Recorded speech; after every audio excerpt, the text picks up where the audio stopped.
எடுத்து நோய் பரப்புது. காக்கா பேண்டுச்சு, அப்படி பண்ணிச்சு இப்படி பண்ணிச்சுதுன்னு அசால்ட்டாக இருக்காத, நோய் வந்துடாம. என் மேலேயும் அப்பளை எச்சி விழுந்தது. ட்ரெஸ்ஸில் இல்லை, கையில் தான் லைட்டாக பட்டுச்சு.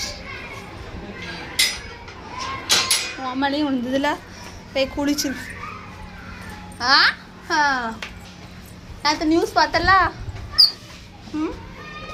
செத்த காக்காவை கையால் தொடாதீர். செத்த காக்கா மாண்டே உடச்சுடுவேன் போல, கேட்டடிச்சுடுவா. அதுவும் அது வைரஸ் இருக்கும். சோறா? ஆமாம், அந்தால சட்டி நிறையா தின்றுவா. கொடுத்து விட்டதே ஒரு குத்துச்சோறு, அதையும் தின்னுட்டு. ஆமாம் ஆமாம், உங்களுக்கு காலையில் ஒரு குத்துச்சோறு கொடுத்ததில் தூக்கம் வருதான். அப்போ ஊர்லலாம் எல்லா பிள்ளைங்களும் சோறு கொண்டு போய் சாப்பிட்டு தான் படிச்சுட்டு வருது.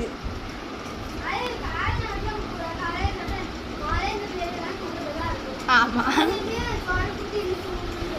ஒரு குத்து சோறை சாப்பிட்டதில் ஒழுக்கு மயக்கம் வந்துருதான்.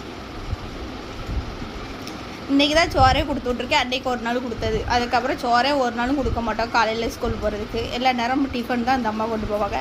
இன்றைக்கி சோறு கொடுத்தது பெரிய மேட்ராம். இன்னும் சொல்ல சாதம், நம்ம ஊர் கிழங்கு மஞ்சூரியன் வாங்கி வச்சிருக்கோம்.